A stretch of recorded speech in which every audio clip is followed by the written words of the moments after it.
আহি থাকিব যাই থাকিব এইটো পাৰ্টিত চলিয়ে থাকে আহি থাকিব যাই থাকিব হিটো পাৰ্টিত চলি থাকে বৰ্তমান সময় বিৰোধী দলে যেটো নাটক কৰি আছে বৰ্তমানৰ সময়ত যেটো আমাৰ বিৰোধী দলে নাটক কৰি আছে পৰীক্ষাৰ সময় যুৱক ছাত্ৰ-ছাত্ৰীসকলক লৈ যোগদানৰ নাটক কৰিছে ষ্টুডেন্টছ সকলক লৈ পেলাই বাথৌ কেৰায়ত সদায় যোগদানৰ এটা নাটক কৰে বাথৌ খেৰাই ৰিজৰ্টত শনিবাৰে আৰু দেওবাৰে বহুত ডাঙৰ ডিজে নাইট কৰে স্যাটাৰডে আৰু সানডে তাত বহুত ডাঙৰ ডিজে নাইট কৰে বুলি আমাক মেমৰেন্ডাম দিছে পাব্লিকে বিপিএফে পৰীক্ষাৰ সময় যুৱক ছাত্ৰ-ছাত্ৰীসকলক লৈ যোগদানৰ নাটক কৰাৰ অভিযোগ বিটিআৰৰ মুখ্য প্ৰমোদ বড়োৰ আজি প্ৰধানমন্ত্ৰীৰ নেতৃত্বত সমগ্ৰ দেশতে উন্নয়ন হৈছে শান্তি হৈছে বুলি কয় প্ৰমোদ বড়োৱে হাগ্ৰামা মহিলাৰ বাথৌ খেৰাই নামৰ ৰিজৰ্টত অসামাজিক কাৰ্যকলাপৰ অভিযোগ কৰে প্ৰমোদ বড়োৱে যোগদানটো আছে এইটো ৰাইজৰ চইচ আমাৰ ভাৰতখন এটা গণতান্ত্ৰিক দেশ এই গণতান্ত্ৰিক দেশত ৰাইজে নিজৰ মতে দল বাছনি কৰে নিজৰ মতে প্ৰাৰ্থী বাছনি কৰে সো কোনটোবা দলটো বেয়া পালে কোনবা দলত যোৱা কোনবা দলটো বেয়া পালে কোনবা দলত আহা ইটো চলিয়ে থাকিব হিটো ইয়াৰ কাৰণে ইটো কিবা এটা ডাঙৰ এজেন্ডা হিটো নহয় আহি থাকিব যাই থাকিব হিটো পাৰ্টিত চলি থাকে বৰ্তমানৰ সময়ত যেটো আমাৰ বিৰোধী দলে নাটক কৰি আছে ইয়াত কিছুমান ষ্টুডেন্টছ সকলক লৈ পেলাই বাথৌ কেৰায়ত সদায় যোগদানৰ এটা নাটক কৰে যি সময়ত পৰীক্ষা চলি আছে সেই সময়তো স্কুল কলেজত পঢ়া ল'ৰা ছোৱালীক যোগদান কৰাৰ এটা কাৰ্যসূচী লৈ এইটো অলপ দুৰ্ভাগ্যজনক হৈছে আৰু কেইদিনমান আগতে আপোনালোকক কৈছিলোঁ মই যে স্যাটাৰডে আৰু সানডে তাত বহুত ডাঙৰ ডিজে নাইট কৰে বুলি আমাক মেমৰেন্ডাম দিছে পাব্লিকে আৰু আজিৰ সময়ত চাওক ৩৫ লাখ জনসাধাৰণক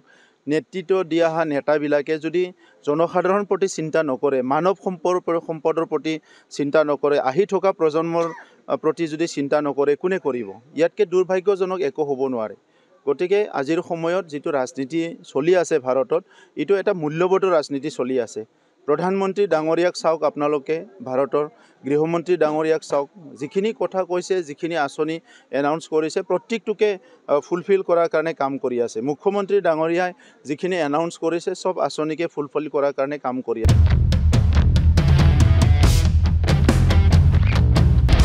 আজি চিৰাঙৰ বাংগালডোবা ৰনছৈধাম ভিচিডিচিৰ অধীনত ডামডুমপাৰা পাকৰিগুৰি মুছলিম বস্তি জলজীৱন মিছনৰ অধীনত বিশুদ্ধ খোৱাপানী যোগান আঁচনিৰ শুভ উদ্বোধন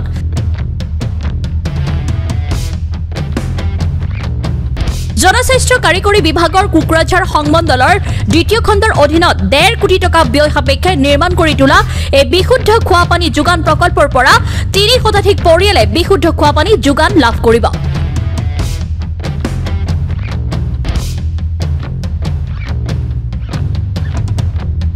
40,000 লিটাৰ পানী মজুত ৰাখিব পৰা ধৰণৰ এক খোৱাপানী যোগান আঁচনি শুভ উদ্বোধন কৰে বিটিআৰৰ মুখ্য প্ৰমোদ বড়োৱে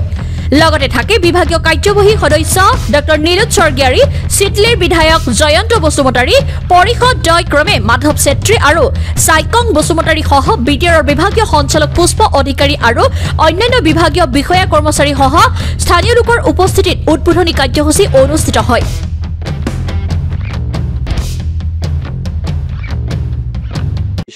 হিটো সঁচাকৈ হ'ব পাৰে এইটো শতিকাৰ সবচে ডাঙৰ ভাল কাম হৈছে কাৰণ বিশুদ্ধ খোৱা পানী নোপোৱাৰ কাৰণে লাখ লাখ আমাৰ নাগৰিকসকলে বহুত সময়ত বিভিন্ন বেমাৰত পৰিব লগা হৈছে আৰু এই বিশুদ্ধ খোৱা পানীৰ অভাৱতে বহুত অঞ্চলত মানুহবিলাকৰ বহুত সময়ত বহুত হাকাৰ হৈ আহিছে এই কথাবিলাক নজৰ ৰাখি প্ৰধানমন্ত্ৰী ডাঙৰীয়াই প্ৰত্যেকটো ঘৰতে পানী যোগান ধৰাৰ কাৰণে জল জীৱন মিছনটো আৰম্ভ কৰিছিলে আৰু এটো এতিয়া 100% সফল হৈছে বুলি আজি তাৰিখত আমি ক'ব বিচাৰো আৰু ইয়াতকৈ আৰু ভাল বহুত স্কিম থাকিব পাৰে কিন্তু যি অঞ্চলত পানীৰ কাৰণে বহুত অসুবিধা হৈছিল সেই অঞ্চলবিলাকত আজি সকলো উপলব্ধি কৰিছে যে এনেকুৱা এটা আঁচনি কোনো কল্পনাই কৰা নাছিল কিন্তু এই আঁচনিটো অহাৰ পিছত সকলো আনন্দিত হৈছে গতিকে আজি এই ডাবডাংপাৰাত আমি এটা মডেল যেটো আমাৰ জেজেএম সেন্টাৰ ইয়াত আমি আজি উদ্বোধন কৰিলো খুব ভাল লাগিছে 300 ফ্যামিলি ইয়াৰ পৰা লাভান্বিত হ'ব বুলি আমি জানিবলৈ পাৰিছো এতিয়া আগৰ নিচিনা নাই লাহেকৈ এটা প্ৰথমতে অলপ প্ৰত্যাহ্বান আহিছিলে যে সেই যিবিলাক আঁচনি আছে সেই আঁচনিটো ভালকৈ প্ৰচলিত হ'বনে নাই কিন্তু জল মিত্ৰসকলৰ ট্ৰেইন হ'ল এতিয়া সকলো বুজি উঠিছে এতিয়া এই আঁচনিটো খুব ভালকৈ চলিব মই সেইটো বিশ্বাস লৈছোঁ আৰু মই ৰাইজকো অনুৰোধ কৰিছোঁ যে বহুতে পানীটো দমকলৰ পৰা এতিয়াও খায় জান জুৰিৰ পৰা খাৱাটো কমি গৈছে কিন্তু নিজৰ টিউবৱেল যিটো আছে ইয়াৰ পৰা পানীটো খায় ইয়াতকৈ এই পানীটো যিহেতু ট্ৰিটেড কৰা পানী ফিল্টাৰ কৰা পানী খুব চাফা পানী হয় ভাল হয় মই য'ত গৈছোঁ তাতে খাইছোঁ গতিকে এই পানীটো যাতে সকলো খায় আৰু এই আঁচনি য'ত য'ত আছে আঁচনিটো দীঘলীয়া সময় ভালকৈ চলাৰ কাৰণে যিটো কমিটি আছে কমিটিয়ে এইটো ভালকৈ চোৱা চিতা কৰিব লাগিব মই আমাৰ PHCৰ EM ডাঙৰীয়া আমাৰ PHCৰ অসমৰ মন্ত্ৰী জয়ন্ত মল্ল ডাঙৰীয়া আৰু PHC ডিপাৰ্টমেণ্টৰ সকলো বিষয়াসকলক ধন্যবাদ জনাইছোঁ আৰু এটা মই আহ্বানো কৰিছোঁ যে যিখিনি আঁচনি এতিয়ালৈকে আৰম্ভ কৰিলে সেই আঁচনিখিনি যাতে কিবা খুঁটি নাটি কিবা সমস্যা আছে যদি এতিয়াই চাই ল'ব লাগে আৰু যিখিনি আৰম্ভ হোৱা নাই সেইখিনিৰ কাম যাতে কোৱালিটি হয় সেইটোকো গুৰুত্ব দিব লাগে মই তেখেতসকলক আহ্বান কৰিছোঁ নিৰ্বাচন যেহেতু মানুষেৰ দুটামান বাকি আছে অন্য ৰাজনৈতিক দলে যোগদান কৰি আছে আমিও আমাৰ সময়ত আমাৰ দলটো নতুন আছিলে চৰকাৰটো নতুন আছিলে 17 বছৰৰ তেখেতসকলৰ যিটো এটা মানে যিটো কুশাসন আছিলে এই কুশাসনটো সুশাসনলৈ ট্ৰেন্সফৰ্ম কৰাৰ কাৰণে পৰিৱৰ্তন কৰাৰ কাৰণে আমি 3 বছৰত যথেষ্ট পৰিশ্ৰম কৰিছোঁ তো সেইকাৰণে আহি থকা যিটো লোকসভা নিৰ্বাচন ইয়াত আমাক আৰু বহুত বেলেগ বেলেগ এজেণ্ডা নালাগে ইতিমধ্যে এটা নেৰেটিভছ এটা হৈ গৈছে ক্লিয়াৰ হৈ গৈছে যে বিটিআৰ বাসীয়ে যি বিচাৰিছে সেইটো পাইছে আৰু বিটিআৰ বাসীয়ে আজিৰ তাৰিখত বিচাৰিছিলে শান্তি সম্প্ৰীতি নিৰাপত্তা এইখিনি ৰাইজে পাইছে ৰাইজে সন্তুষ্ট ডেভেলপমেণ্ট প্ৰক্ৰিয়াটো একদিনত নহয় সকলোৱে জানে আৰু ডেভেলপমেণ্ট যিটো প্ৰক্ৰিয়া কোনটো প্ৰায়ৰিটি কৰিব লাগে কোনটো পিছত লৈ যাব লাগে সেইটো আমাৰ টিমটো এতিয়া টিম বিটিআৰ হিচাপে UPPL BJP GSPৰ যিখিনি আমাৰ EM আছে টিম বিটিআৰ হিচাপে আমি যিখিনি চিন্তা চৰ্চা কৰিছোঁ আমাৰ MLA সকল যিখিনি আছে তো ইয়াতকৈ 17 বছৰত BPFৰ নেতা কৰ্মীবিলাকে 1 কিঞ্চিত বেছি চিন্তা কৰিব পাৰিছিল বুলি মই নাভাবোঁ প্ৰথমতে আপোনালোকে একশ্যন লওক অহা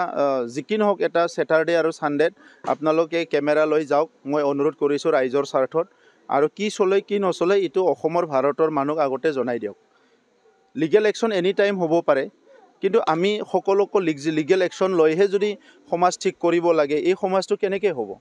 সমাজৰ নেতৃত্বত থকা মানুহবিলাকে আজিও মানে দল কৰি আছে ভোট বিচাৰি ৰাইজৰ ওচৰত যাই আছে নিজকে খুব ভাল ৰাজনীতি কৰা বুলি জাহিৰ কৰি আছে সেই মানুহবিলাকৰ ভিতৰখন যদি ইমান বেয়া ইয়াত মানে মদ ভাং খুৱাই যদি মানুহক মানে তেনেকুৱা মানে দুৰ্বল কৰিব বিচাৰে সেইটোতো ভাল কথা নহয় সো গতিকে মই আপোনালোকক অনুৰোধ কৰিছোঁ আপোনালোকে আমাৰ চিৰাং কোকৰাঝাৰৰ যিখিনি আমাৰ দায়িত্বশীল সাংবাদিকসকল আছে আপোনালোকে ছেটাৰডে ছানডে কমচে কম 2-3 সপ্তাহ আপোনালোকে যোৱা কৰক ৰাইজৰ স্বাৰ্থত আৰু তেতিয়াই ভাল হৈ যাব বুলি মই ভাবোঁ আমাৰ অভিযোগ যে আপোনাৰ মেল মিটিঙত যদি মানে মানুহ যদি ওলাই নাহে তেতিয়াহ'লে তেওঁলোকে আঁচনি লাভ নকৰে কি কৈছে আগ্ৰামাই কোৱা মতে আপোনালোকৰ মেল মিটিং য'ত হয় UPPLৰ সমৰ্থনক চাই পেলাই আমি আঁচনি দিয়া নাই আমি ৰাইজক চাই আঁচনি দিছোঁ আজি যিবিলাক আমাৰ আঁচনি চলি আছে এই আঁচনিবিলাক কি কোনোবা অকল UPPLৰ মানুহে পাব নেকি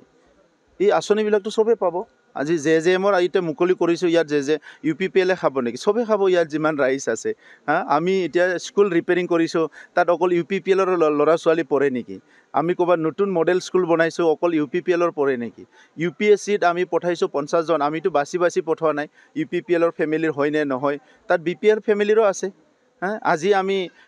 বহুত মানে যিখিনি আছে ছ'চিয়েল ৱেলফেয়াৰৰ এপইণ্টমেণ্ট দিম তাততো আমি বাছি ওলোৱা নাই কলা না বগা না ওখ না চাপৰ না বড়ো না বঙালী না UPPL না BJP না GSP না BPF সো এই কথাবিলাক এটা অভিযোগৰ নামত অভিযোগ কিন্তু আজি ইমান বছৰ ৰাজনীতি কৰা মানুহবিলাক অভিযোগটো অলপ কোৱালিটি থাকিব লাগে মানে কোৱালিটি থকা অভিযোগ আনিব লাগে তেতিয়া আমাৰ ভাল লাগে যিখিনি অভিযোগ আনিছে সেইটোতো একো কোৱালিটি নাই আপোনালোকে মোক প্ৰশ্নটো সুধিছে কাৰণে মই এনচাৰ দিছোঁ এই প্ৰশ্ন যদি আমাৰ VCDCৰ চেয়াৰমেনক সোধে আপোনালোকে সিও এনচাৰ দিব Thank you. Bureau Report, A News 24/7.